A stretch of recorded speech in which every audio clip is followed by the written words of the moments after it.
Queria convidar você a abrir a sua Bíblia lá no livro de 2 Crônicas. A gente vai dar uma passeada hoje, falando sobre alguns reis lá em Israel e Judá. Nós vamos conversar um pouquinho sobre esse negócio de chamas. Eu creio que muitas vezes nós trabalhamos tanto para crescermos, ampliarmos, melhorarmos, amadurecermos em tantas áreas da nossa vida, e muitas vezes deixamos a desejar o mais importante, o fundamento, a base da nossa vida, que é o nosso relacionamento com o Senhor. E o tema da mensagem de hoje, dentro da sua revista IBB também tem ali o esboço, é a chama no coração de um homem de Deus.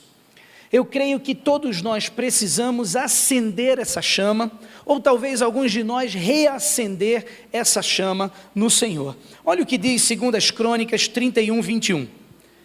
Em tudo o que ele empreendeu no serviço do templo de Deus e na obediência à lei e aos mandamentos, ele buscou o seu Deus e trabalhou de todo o coração, e por isso prosperou. De quem ele está falando aqui? Qual é a situação aqui? Antes de nós olharmos, eu gostaria de orar com você. Vamos fazer isso? Você pode ir onde você está, abaixar a sua cabeça e fechar os seus olhos? Senhor Jesus, eu te peço que tu possas abrir a nossa mente, abrir os nossos olhos, tirar, Senhor, qualquer escama deles, para que possamos hoje, ó Deus, ver a tua glória através da tua palavra. Senhor, quebra, ó Deus, refaz o nosso coração. Senhor, que hoje, ó Deus, o nosso coração duro possa ser quebrado, a nossa indiferença, ó Deus, o nosso ceticismo, Senhor, muitas vezes a nossa superficialidade, ó Pai, quebra em nós, e nos refaz hoje, ó Deus, olhando para uma lição maravilhosa da tua palavra e do teu povo. Queremos realmente ser impactados por ela. Então, Senhor, que não haja investidas do inimigo no coração dos teus que aqui estão, que tu possas, ó Deus, protegê-los, e que hoje pela manhã possamos sair daqui rendidos ao Senhor. E nós oramos em nome de Jesus. Amém. 2 Crônicas 31, 21 fala de um tempo muito complicado na vida de Israel. Israel, ele caminhava numa direção muito turbulenta, muito complicada. Eles passavam por um período na vida deles que era dificílimo. E eu creio que dá para a gente se identificar com isso. Quando a gente começa a caminhar com o Senhor, ou quando a gente começa a se afastar do Senhor, nós começamos a enfrentar crises. Nós enfrentamos crises com o Senhor, mas sabemos quem nos carrega, sabemos quem está conosco. Difícil é como a situação de Israel, quando eles começavam a enfrentar as crises, as lutas, as dificuldades sem o Senhor. E a situação de Israel não era uma situação boa. E talvez ao lermos esse texto, e nós vamos ler vários textos, não dá para ler o texto todo porque ele é muito longo, o livro de Crônicas e o livro de Reis, eles contam toda essa história, e depois você pode ler e pesquisar, se debruçar sobre esse texto. Mas eu queria olhar para algumas particularidades da história de um homem e de uma nação. E olha só a nação de Israel, qual era a situação dela? Segundo as Crônicas, no capítulo 10, está aí no seu esboço, fala que Israel estava passando por uma divisão. Salomão era o rei, Salomão morreu, Roboão assumiu o comando e a coisa não ia bem para Roboão. Roboão, mais uma vez, ao invés de ouvir o conselho dos anciãos, o conselho daqueles que tinham mais tempo de casa, aqueles que tinham mais sabedoria, e o Senhor fala que na multidão de conselhos há sabedoria, ele decide ignorar esses conselhos e decide aceitar o conselho daqueles que são mais novos, daqueles que não tinham a experiência, daqueles que não tinham um relacionamento chegado com o Senhor. E o povo pede para que sejam aliviados os impostos. E Roboão simplesmente, ao invés de aliviá-lo, aumenta ainda mais a carga sobre o povo. Essa foi a situação da divisão de Israel. Jeroboão, que já tinha sido separado para esse momento, estava lá no Egito. Ele tinha sido já no tempo de Salomão separado para esse momento aqui. Já havia profecia dizendo que ele assumiria o comando de 10 tribos. E ele se ausenta, vai para o Egito. Quando Salomão morre, Roboão assume, ele retorna, mandam chamá-lo, ele retorna e perante Roboão faz o apelo de que não cause um aumento nos impostos. Roboão, claro, não ouve e há um racha em Israel. Judá e Benjamim ficam sob o comando de Roboão, tornando-se o reino de Judá, cuja capital continua a ser Jerusalém. E aí logo depois Jeroboão pega todas as outras tribos, as 10, e ele forma o reino de Israel, onde a capital inicial era Siquém, depois passa a ser Penuel, e depois, mais um tempinho depois, se torna Samaria. E Israel passa pela divisão. Se você olhar no mapa, eu creio que tem um mapa, você vê que a parte de cima, a parte de Israel, a parte de baixo, a parte de Judá, fica equilibrada essa divisão, mas existe uma animosidade entre eles. Roboão queria atacar Jeroboão, e o Senhor diz não, e ele retorna com os seus exércitos. Há todo um problema entre eles, mas o problema maior não estava sendo visto. Era que o povo estava vivendo uma vida destruída, uma vida dividida. Acabaram de ser separados, daí começaram, ou seja, continuaram a viver longe do Senhor. E o que acontece por estarem vivendo longe do Senhor? Segundo as Crônicas 28:5, fala que Israel é atacada e tomada pela Síria. Olha o que diz a palavra do Senhor. Por isso o Senhor, o seu Deus, entregou-os nas mãos do rei da Síria. Os arameus o derrotaram, fizeram muitos prisioneiros entre o seu povo e os levaram para Damasco. Então nós temos o primeiro reino caindo. Por quê? Por causa do seu pecado, por causa da sua separação de Deus, porque o coração tinha endurecido, porque andavam na superficialidade. Judá, não tão diferente como Israel, é atacada pelos edomitas e idumeus, que eram os descendentes de Esaú. Lá em 2 Crônicas 28:17 fala que os edomitas tinham voltado a atacar Judá fazendo prisioneiros, e Judá também cai, por causa do seu pecado. Uma nação dividida, queridos, uma nação destruída, mas não só isso, uma nação perdida em idolatria, adultério espiritual. 2 Crônicas 28, você pode abrir nesse texto? Esse eu queria que vocês lessem comigo. 2 Crônicas 28, dos versículos de 2 a 4. Você abriu? Se tiver alguém perto de você sem Bíblia, ajuda essa pessoa. Compartilha com ela. E fala assim: ele andou nos caminhos dos reis de Israel e fez ídolos de metal a fim de adorar a Baalins. Falando do rei Acais. Ele no versículo 3 diz: queimou sacrifícios no vale de Ben-Hinom e chegou até a queimar seus filhos em sacrifício, imitando os costumes detestáveis das nações que o Senhor havia expulsado de diante dos israelitas. Também ofereceu sacrifícios e queimou incenso nos altares idólatras, no alto das colinas e debaixo de toda árvore frondosa. Olha só o que Acais estava fazendo, olha o que Israel estava vivendo. Adianta um pouquinho para o versículo 22. E olha só, mesmo nessa época em que passou por tantas dificuldades, o rei Acais tornou-se ainda mais infiel ao Senhor.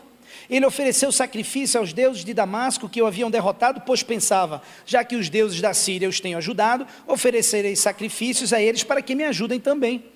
Mas eles foram a causa da sua ruína e da ruína de todo Israel.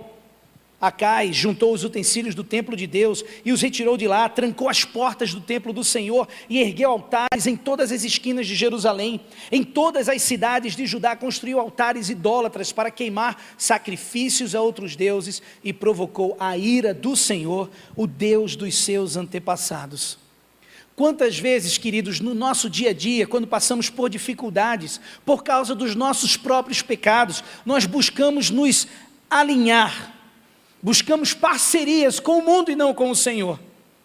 Nós muitas vezes preferimos, ao invés de pedir perdão, confessar, mudar de vida, a gente prefere fazer negócios, a gente prefere fazer pactos com o mundo ao invés de Deus.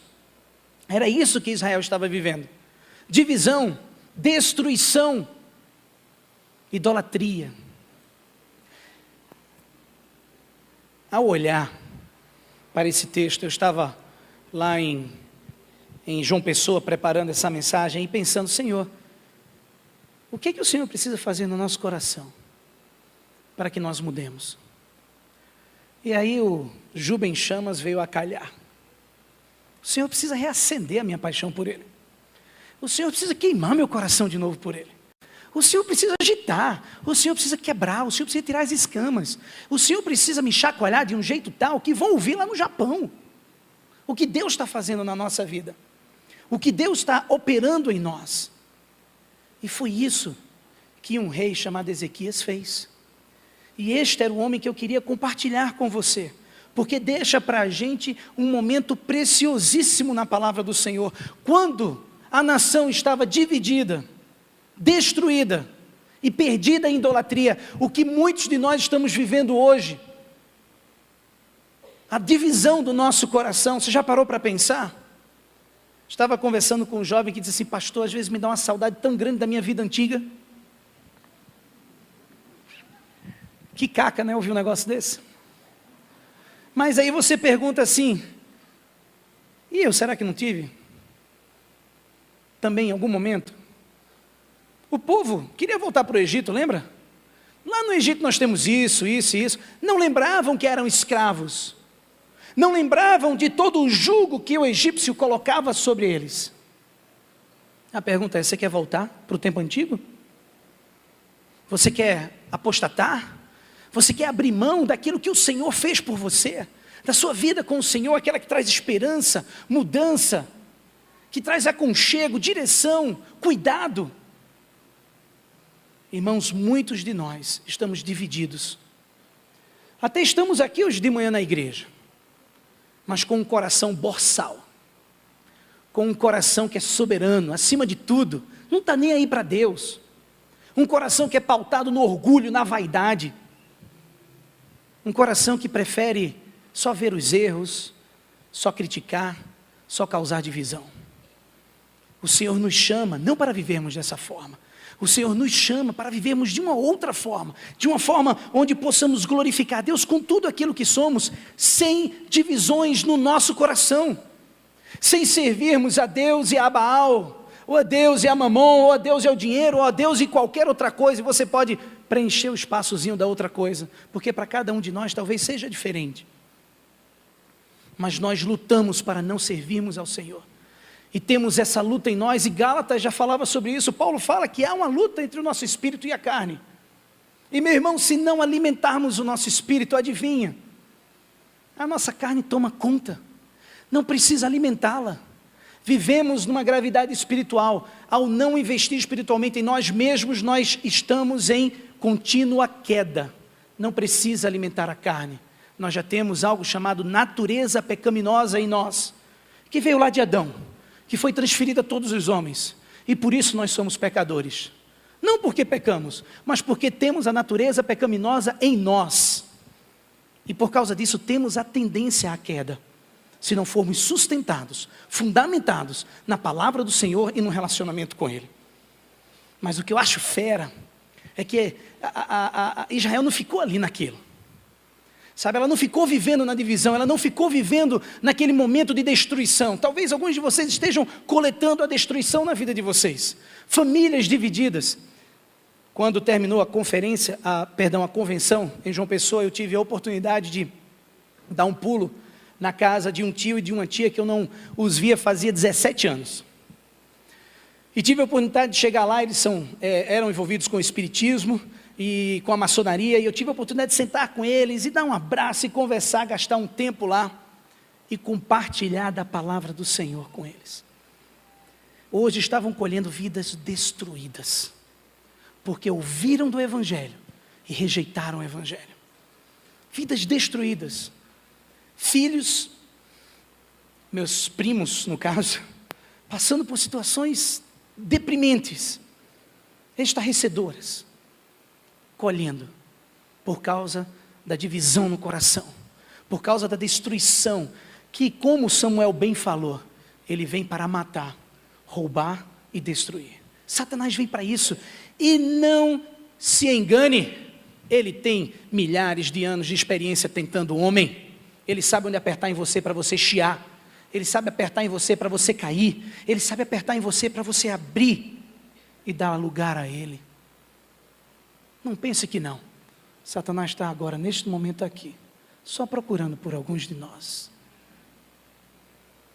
Às vezes não temos ideia da batalha espiritual que está ao nosso redor. E temos que estar ligados nisso. Ezequias, ele volta com Israel, com a nação, a ter novamente um relacionamento com o Senhor. Surge na história de perdição de Israel, alguém que tinha um coração queimando por Deus, era Ezequias. O pai tinha sido um traste, não valia nada, um rei, poderia passar sem ele. Mas Acais, ele surge no momento de necessidade. E talvez você esteja aqui hoje, e esse momento surgiu num momento de necessidade na tua vida, porque Deus sabia o que você precisava ouvir hoje pela manhã. E Deus te trouxe aqui neste lugar. E olha só, queridos, 2 Crônicas 29, vira mais umas páginas aí. Eu queria ler esse texto, apesar dele ser longo, tenham paciência. Esdras leu o livro todo, então eu só vou ler uma parte. Mas olha só, 2 Crônicas 29, a partir do 3. No primeiro mês do primeiro ano de seu reinado, ele não perdeu tempo, ele não procrastinou, não tem isso na Bíblia não, estou falando, ele não procrastinou, ele já de imediato tomou algumas decisões em relação à sua vida e à vida do povo, convocou os sacerdotes, versículo 4, e os levitas, reuniu-os na praça que fica no lado leste e disse: escutem-me, levitas, consagrem-se agora e consagrem o templo do Senhor, Deus dos seus antepassados. Retirem tudo o que é impuro do santuário. Nossos pais foram infiéis, fizeram o que o Senhor nosso Deus reprova e o abandonaram. Desviaram o rosto do local da habitação do Senhor e deram-lhe as costas. Também fecharam as portas do pórtico e apagaram as lâmpadas. Não queimaram incenso nem apresentaram holocausto no santuário para o Deus de Israel. Por isso a ira do Senhor caiu sobre Judá e sobre Jerusalém. E ele fez deles objeto de espanto, horror e zombaria, conforme vocês podem ver com seus próprios olhos. Por isso os nossos pais caíram à espada, e os nossos filhos, as nossas filhas e as nossas mulheres foram levados como prisioneiros. Pretendo, pois, agora fazer uma aliança com o Senhor, o Deus de Israel, para que o fogo da sua ira se afaste de nós. Meus filhos, não sejam negligentes agora, pois o Senhor os escolheu para estarem diante dele e o servirem, para ministrarem perante ele e queimarem incenso. Que palavra fera do Ezequias. Meu irmão, se ele não moveu o teu coração, eu não sei onde é que você está. Porque o meu eu já li 10 vezes, mas moveu de novo. Sabe, ele conclama o povo, ele convoca o povo a essa mudança de vida. Ele reabre o templo que estava fechado, abandonado, destruído, com os utensílios em tudo que era lugar. Ele reabre o templo. Ele diz: olha, está na hora, queridos, de abrirmos novamente o nosso coração ao Senhor. Aleluia, olha a palavra dele. Tanto tempo fechado, queridos, não interessa o porquê fechou. O que interessa é que vai abrir. Isso é que interessa para o Senhor. Não interessa o que você fez, não interessa as decisões erradas, não interessa aquilo que você viveu. Deus, Ele quer hoje abrir o teu coração, se você deixar.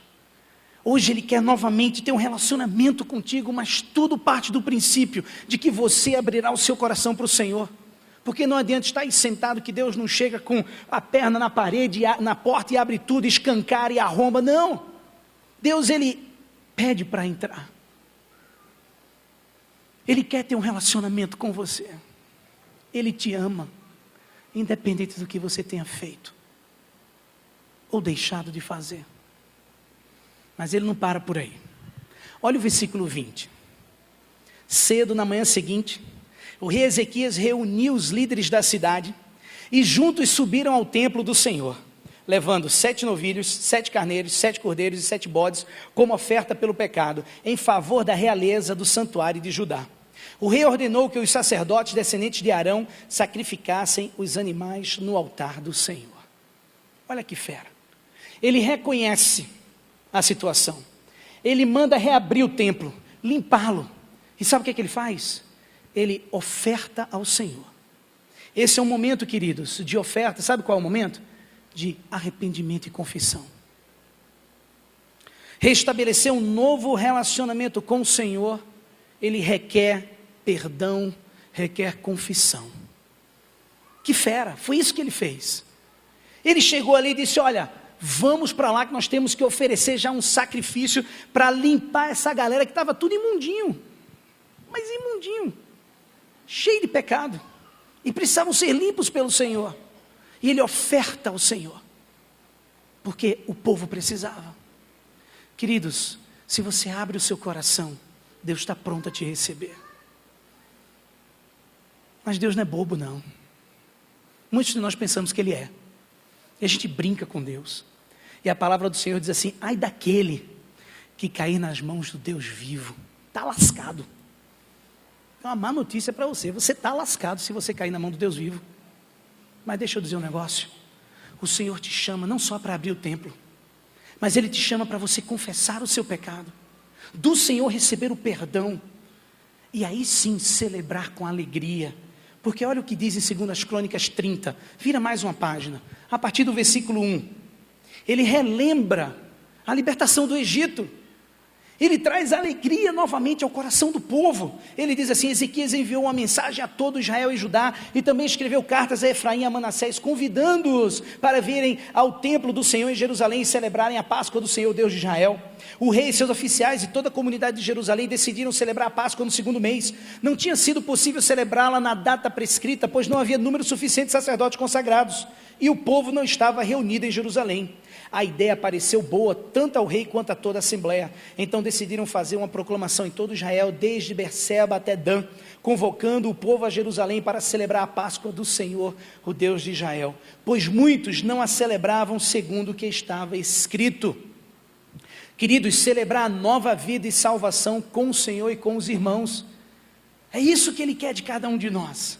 Quando nós abrimos o nosso coração, limpamos o templo do Senhor, que somos nós, porque Ele não habita mais em templos, Ele habita no povo, Ele habita na carne, Ele habita no coração daquele que tem o Senhor como Salvador.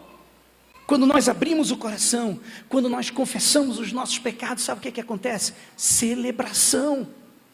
Vir para a igreja não é um peso, mesmo de preto numa manhã como essa, devia ter usado outra roupa, mas enfim, mesmo quente, não é um peso a gente vir para cá, sabe? Mesmo quando a gente está com problema com A, B ou C, não é problema a gente vir para cá. Por quê? Porque a gente vem por causa do Senhor. Eu não venho por causa do pastor André, graças a Deus.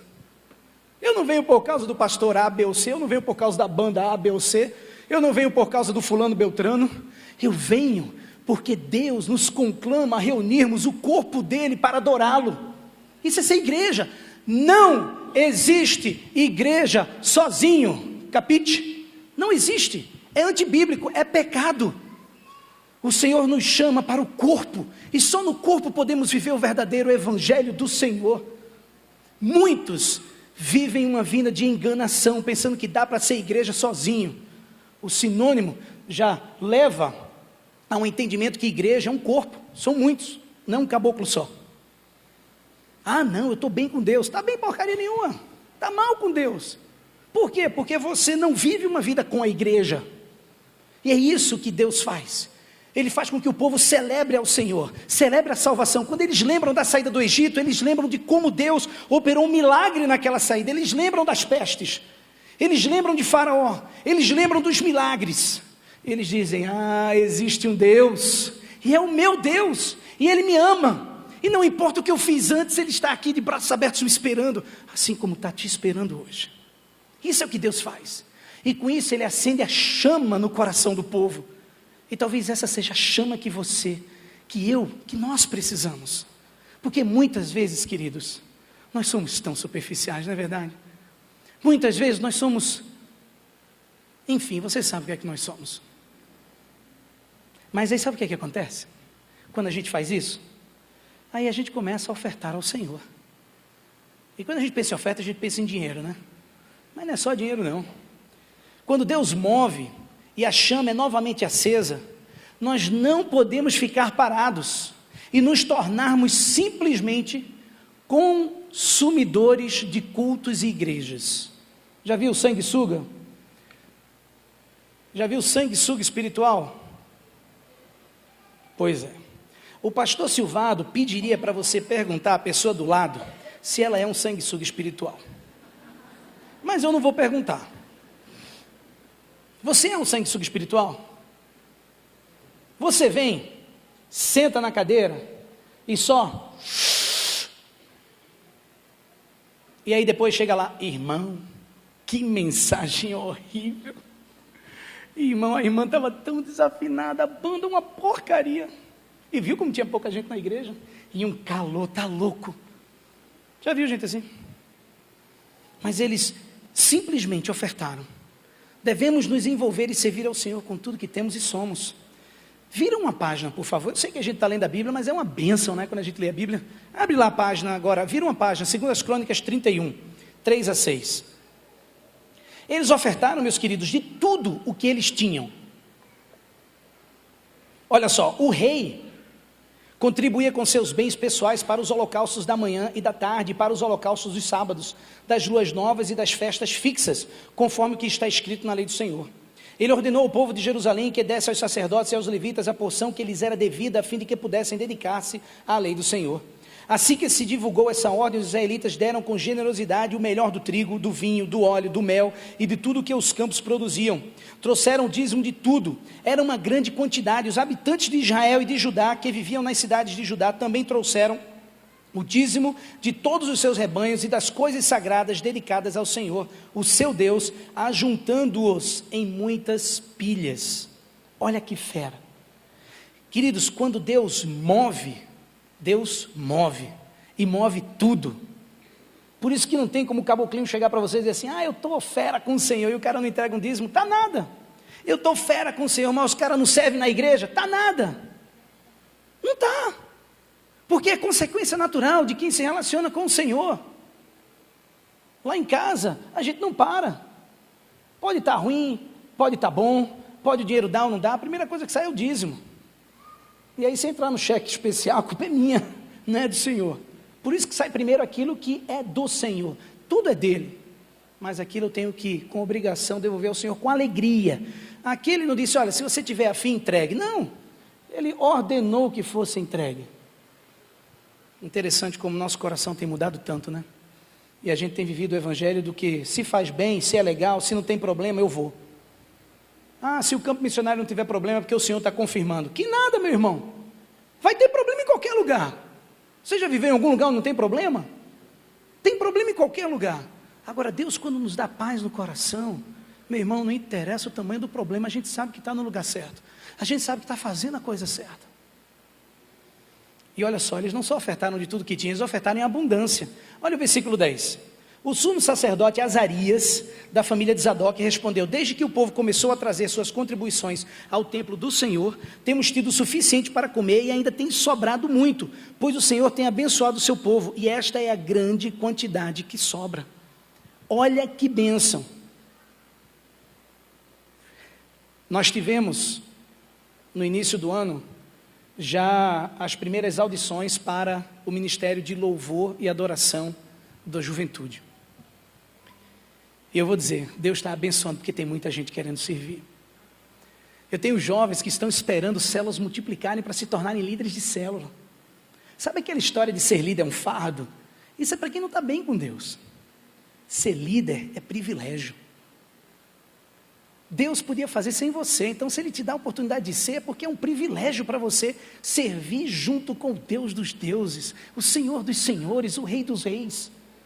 Ele chama você para isso. Sabe que bênção, havia em abundância, e quando a gente começa a trabalhar na obra do Senhor, sabe o que acontece? Há em abundância, existe em abundância, pessoas não sofrem, pessoas não ficam, por quê? Porque pessoas cuidam de pessoas, por quê? Porque há em abundância, que bênção. Mas não só esta era uma característica daqueles que tinham o coração em chamas pelo Senhor, mas o trabalho ele era feito de todo o coração. Olha os versículos 20 e 21 de 2 Crônicas 31. Foi isso que Ezequias fez em todo o reino de Judá. Ele fez o que era bom e certo, e em tudo foi fiel diante do Senhor, do seu Deus. Em tudo que ele empreendeu no serviço do templo de Deus e na obediência à lei e aos mandamentos, ele buscou o seu Deus e trabalhou de todo o coração. E por isso prosperou. Ezequias fez com compromisso e com excelência. Compromisso e excelência. Não há diferença, queridos, de quem faz sendo remunerado por isso ou de quem faz sendo voluntário. O nosso compromisso tem que ser o mesmo. A nossa paixão tem que ser a mesma. E é isso que Deus te chama. Havia planejamento, não era uma coisa largada. Olha 2 Crônicas 32. Olha lá. Perdoe, viu, irmão? Se eu estou lendo muito a Bíblia para você, me perdoe, tá? 2 Crônicas 32, de 2 a 5, diz assim: quando Ezequias viu que Senaqueribe pretendia guerrear contra Jerusalém, porque olha, Ezequias fez tudo aquilo que era correto diante dos olhos do Senhor, mas sabe o que aconteceu? Vieram problemas. Olha que impressionante, trabalhando para o Senhor, fazendo a vontade do Senhor, e os problemas vieram. E ele disse assim, ele consultou os oficiais no versículo 3 e os comandantes do exército sobre a ideia de mandar fechar a passagem de água das fontes do lado de fora da cidade, e eles concordaram. Assim ajuntaram-se muitos homens e fecharam todas as fontes e o riacho que atravessava a região. Eles diziam: por que deixar os reis da Assíria? Por que deixar que os reis da Assíria venham e encontrem toda essa água? Depois, com grande empenho, reparou todos os trechos quebrados do muro e construiu torres sobre ele. Construiu outro muro do lado de fora do primeiro e reforçou o milo da cidade de Davi. E mandou fazer também muitas lanças e escudos. Ou seja, uma geração que é comprometida com Deus, que está com o coração em chamas. Queridos, há planejamento, há envolvimento no planejamento. E não só isso, no versículo 6, ele diz assim, nomeou sobre o povo oficiais militares e os reuniu na praça junto à porta da cidade, animando-os com estas palavras: sejam fortes e corajosos, aleluia, não tenham medo nem desanimem por causa do rei da Assíria e do seu enorme exército, pois conosco está um poder maior do que o que está com ele. Com ele está somente o poder humano, mas conosco está o Senhor, o nosso Deus, para nos ajudar e para travar as nossas batalhas. E o povo ganhou confiança com o que disse Ezequias, rei de Judá. Você ganha confiança hoje para servir ao Senhor, Rei dos Reis? Você hoje toma a decisão de fazer com compromisso, qualidade, com excelência, com planejamento aquilo que você faz para o Senhor? Você hoje toma um gás novo e diz assim: Senhor, eu estava desanimado, mas acaba com isso. Comigo está o Deus de Israel, comigo está o Senhor. E sabe o que é que acontece? Prosperidade. Eu não estou falando de prosperidade, teologia da prosperidade. Essa daí joga fora, que é do demônio esse negócio.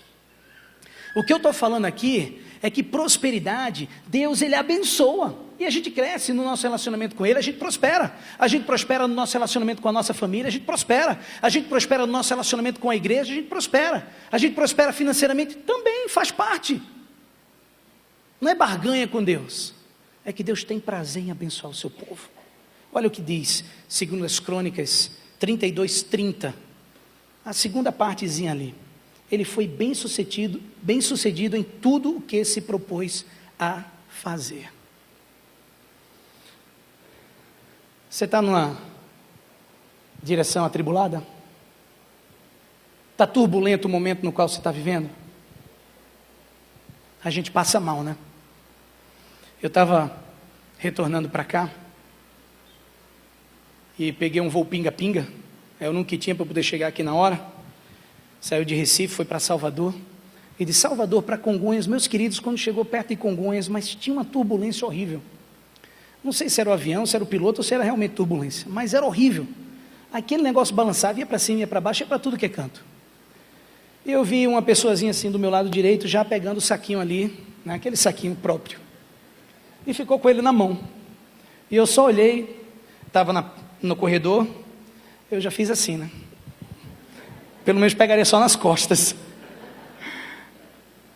Mas às vezes a turbulência na nossa vida nos faz passar mal, nos faz perder a esperança, nos faz céticos, nos faz críticos de carteirinha, nos faz sugadores, sanguessugas espirituais, nos faz consumidores do Evangelho, da igreja e nada mais.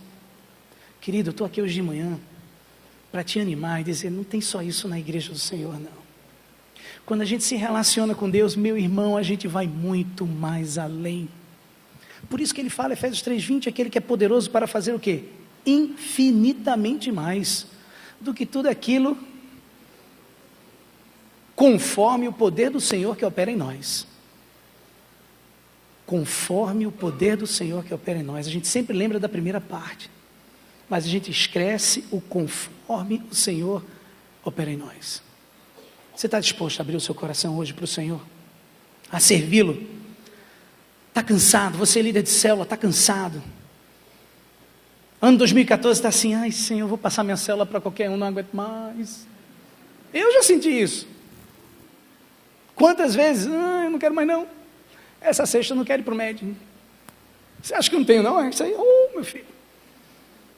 Tem dia que é só a graça do Senhor que me levanta. Tem dia que é só a graça do Senhor que me levanta e que me move para fazer algumas coisas pelo Senhor. Eu leio a Bíblia, não é porque todo dia eu estou afim de ler a Bíblia. Eu leio a Bíblia porque eu sei que é o melhor para a minha vida. Porque tem dia que eu não estou afim de ler a Bíblia. Tem dia que eu não estou afim de falar com Deus. Assim como você às vezes não está afim de falar com teu marido, com tua esposa, com teu filho, com teu amigo. Mas sabe o que acontece? É nesse momento onde Deus restaura, onde Deus refaz, onde Deus fala, onde Deus move. Você está dividido? Talvez a tua família, teus relacionamentos, teus propósitos estão divididos. Você quer servir a Deus, mas quer servir a Mamão, a Baal, a Satanás, ao mundo. Talvez sua vida esteja destruída, ou a sua família, vícios, talvez a tua língua. Você já viu aquela pessoa que precisa de um caixão para a língua e outro para o corpo? Irmão, coloca o caixão da língua, manda embora. Tão pequeno, mas Tiago fala, causa uma destruição tremenda. Tenha misericórdia de nós, Senhor. Será que a tua vida de santidade tem sido jogada no lixo e impurezas têm entrado? Será que tem sido uma vida de idolatria? Status, posição? Não, eu tenho que crescer no meu trabalho, é dinheiro, é o orgulho. Eu queria, queridos, compartilhar com vocês uma passagem da palavra do Senhor maravilhosa. Vai aparecer no telão. Deus, Ele te chama. Venham a mim, todos os que estão cansados e sobrecarregados, e eu lhes darei repouso, lhes darei descanso. Tomem sobre vocês o meu jugo e aprendam de mim, pois sou manso e humilde de coração, e vocês encontrarão descanso para as suas almas, pois o meu jugo é suave e o meu fardo é leve. Jairo, vem cá, Jairo.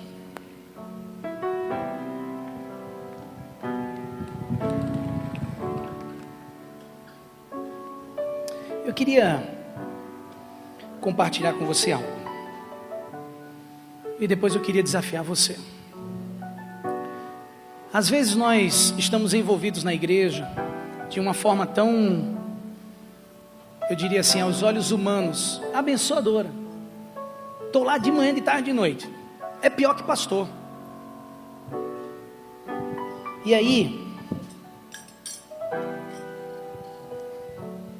vou pedir ao Samuel para segurar o microfone aqui para mim.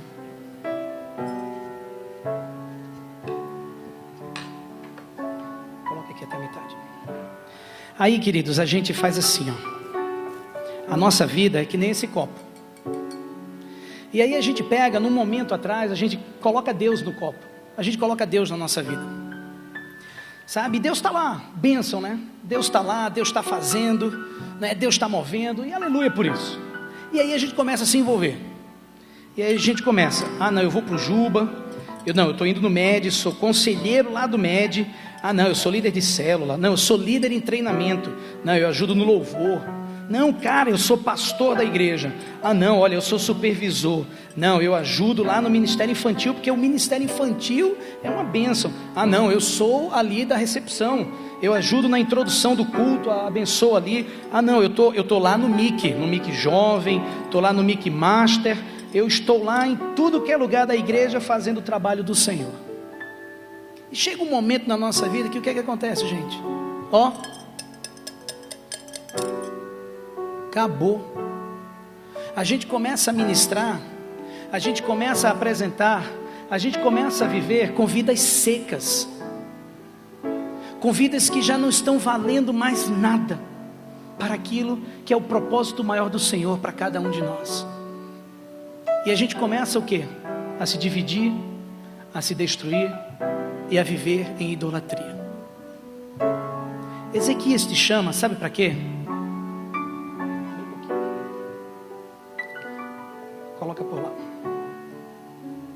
Ezequias te chama para isso, para que você todo dia com o Senhor, acendendo o teu coração, pode dar, mano, acendendo o teu coração, acendendo essa chama, tendo um relacionamento com Ele, você ministre, e você ministra, vai enchendo, e aí o Senhor vai enchendo o teu coração, e vai lá, olha, pode dar, olha só, e aí a gente ministra em qualquer lugar, em qualquer área. Eu não vou nem mencionar porque são tantas. Eu estou lá no estacionamento, eu estou em qualquer lugar. E a gente ministra do quê? Do transbordar de Deus em nossas vidas. Aí não tem fim, não tem fundo o copo. A vida não para por aí, porque Deus tem muito mais. Eu não sei se hoje você chegou no fundo do copo. Não sei se hoje você está ministrando de uma sequidão, de um deserto, mas Deus te chama hoje para renovar esse compromisso com Ele. Essa é uma mensagem para você que é membro desta igreja, ou membro de qualquer outra igreja do Senhor. Mas essa mensagem é também para você que está aqui visitando e não conhece ao Senhor Jesus como teu Salvador pessoal.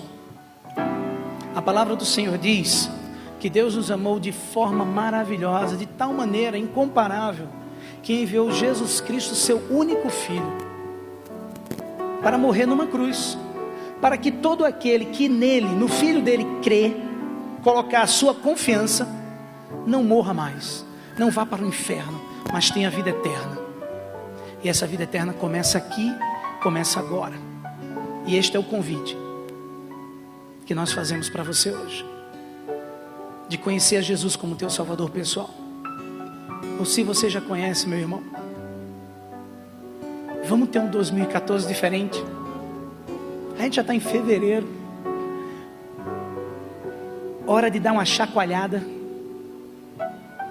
acender a chama e caminhar. Eu amaria que você hoje respondesse ao Senhor, não a mim, ao Senhor, porque Deus te chama. Vinde a mim, todos vós que estáis cansados e sobrecarregados, e eu vos aliviarei. Tomai sobre vós o meu jugo, suave e leve. Que maravilha, suave e leve. Queria convidar você a se colocar de pé, a gente vai orar. Você pode fazer isso, por favor?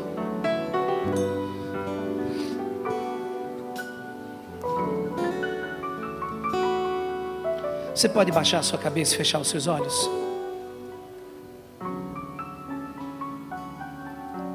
Você pode agora falar com o Senhor?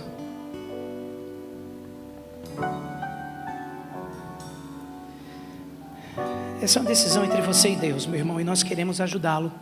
Nós queremos ajudá-lo.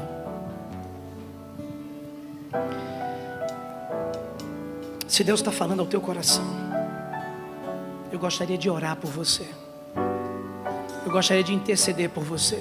Se você é membro desta igreja, meu querido, e o teu coração está frio, está fraco, está superficial, irmão, vem acender esse momento aqui com a gente. Chega aqui na frente e diz assim: pastor, ora por mim, que eu preciso dessa chama novamente em meu coração.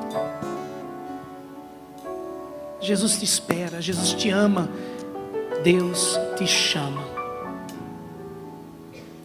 Ó Pai, estamos na tua presença, Senhor, clamando para que o coração dos teus filhos estejam abertos, quebrantados.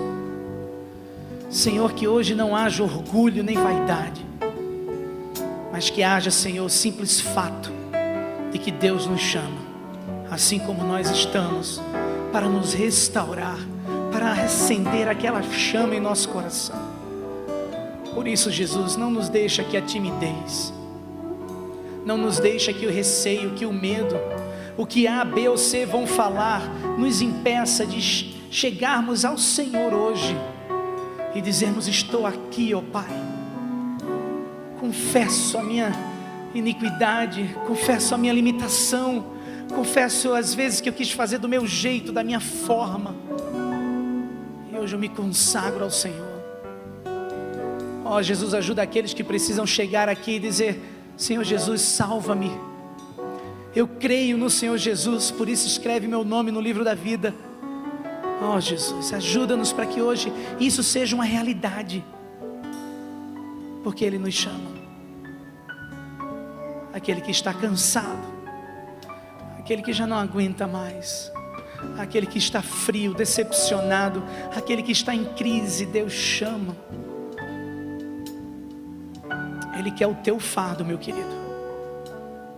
Com as cabeças baixas, eu queria convidar você, a quem Deus falou hoje pela manhã, a sair do seu lugar e vir aqui à frente, para a gente orar juntos. Esse é um momento de igreja, aleluia. Pode vir, meu irmão. Eu quero convidar você a sair do seu lugar, se colocar de joelhos aqui na frente, pode vir. E dizer assim: Jesus, reacende em meu coração a chama. Talvez você precise vir aqui, meu irmão, para entregar a sua vida a Jesus. Venha. Os nossos conselheiros vão orar por você, vão ajudar você. Quebra qualquer barreira que agora haja no teu coração, querido. Somos um, somos corpo. Aleluia, Jesus. Diga para o Senhor: derrama em mim, Jesus, amor. Derrama em mim, Senhor, paixão. Reacenda em mim, Senhor, aquilo que eu preciso. Deus falou ao teu coração, sai do seu lugar, meu querido. Nós vamos começar a cantar. Enquanto nós estamos ministrando ao coração das pessoas que aqui estão, enquanto eles estão orando, eu queria que, se Deus ainda fala ao teu coração, não tenha vergonha, não tenha pressa, não tenha medo, não seja tímido. A gente quer você aqui. Sai do seu lugar, as águas que vêm, aleluia, Jesus. Do meu trono de amor, sai do seu lugar e vem aqui. Do meu trono de amor, vinde viver na alegria que vem do meu trono de amor, do teu trono de amor. Se você, meu querido, está aí com o coração dolorido, eu quero te convidar, sai do seu lugar, vem aqui. Venha orar, venha fazer um novo pacto com o Senhor. Tem alguém que é da sua célula que está aqui na frente? Eu queria convidar você a vir aqui orar por alguém que está na sua célula e está aqui. Vem cá, ele precisa desse momento de oração, ele precisa desse momento de intercessão. Tem alguém da tua célula aqui? Vem cá interceder. Aleluia, Jesus. Pode sair do seu lugar, meu querido, vem cá.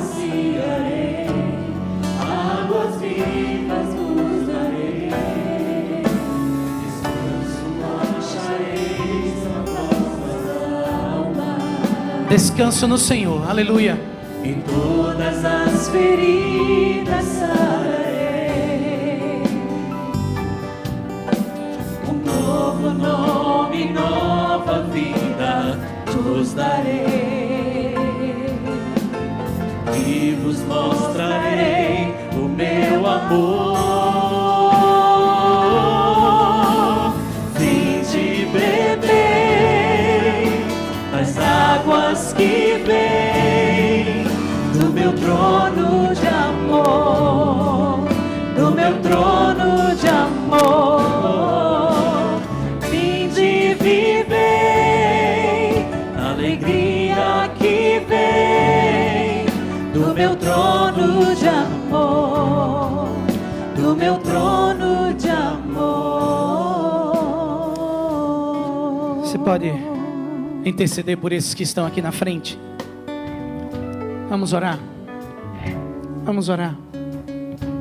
Jesus falou ao teu coração. Tem pecado a ser confessado, meu irmão? Confessa agora. Confessa agora. Satanás, ele está aí do teu lado, dizendo assim: nada, deixa isso para amanhã, deixa isso para depois, não tem problema. Deus te chama. Vamos orar. Senhor Jesus, chegamos na tua presença mais uma vez, com corações quebrantados, ó Pai. Tu nos conheces, Senhor, mais do que ninguém. Tu sabes aquilo que vivemos, aquilo que fazemos. Conheces o nosso pecado, ó Deus, mais do que ninguém. Tu conheces, ó Deus, os momentos que vivemos divididos, ó Deus, destruídos, Senhor, vivendo, ó Deus, para todos e para tudo, menos para o Senhor. Por isso, ó Pai, queremos aqui na Tua presença hoje, clamar, reabre o templo, ó Pai, reabre o nosso coração, nos dá paixão, amor pelo Senhor mais uma vez, reacende a chama, Jesus, que um dia existiu em nós. Tira de nós, ó Deus, tudo aquilo que pertence ao maligno, à carne, a este mundo, mas nos dá um espírito renovado, um espírito inabalável, firme no Senhor. Ó Pai, as vidas que estão destruídas, ó Senhor, tem misericórdia, alivia, ó Pai, no nome de Jesus, as consequências do nosso pecado. Ó Pai, tem misericórdia de nós, porque nós sofremos, e queremos pedir, ó Deus, que Tu tenhas misericórdia. Ó Deus, fortalece-nos, se temos que arcar com as consequências dos nossos pecados, fortalece-nos, ó Deus, nos dá forças no Senhor, para com cabeça erguida, perdoado pelo Senhor, dizer: eu quero sim corrigir, eu quero fazer aquilo que é certo, eu quero reparar o meu dano. Ó Jesus, se existe serviço ao inimigo, que hoje seja quebrado em nome de Jesus, e que o inimigo não tenha mais poder sobre nenhuma dessas vidas, mas que cadeias sejam quebradas, e que estes sejam do Senhor, e totalmente do Senhor. Ó Jesus, entregamos cada um desses nas Tuas mãos, consagramos ao louvor, à glória do nosso Deus. Toma o jugo de cada um deles, ó Pai, e dá a eles o Teu, que é suave e leve, e carrega-os, Senhor, onde eles não puderem mais andar, e que a nossa igreja seja uma igreja em chamas pelo Senhor Jesus, não só os nossos pré-adolescentes, ó Pai, mas toda a igreja em chamas por Jesus. Nós oramos no nome precioso, nome acima de todo o nome, o nome de Jesus. Amém, amém.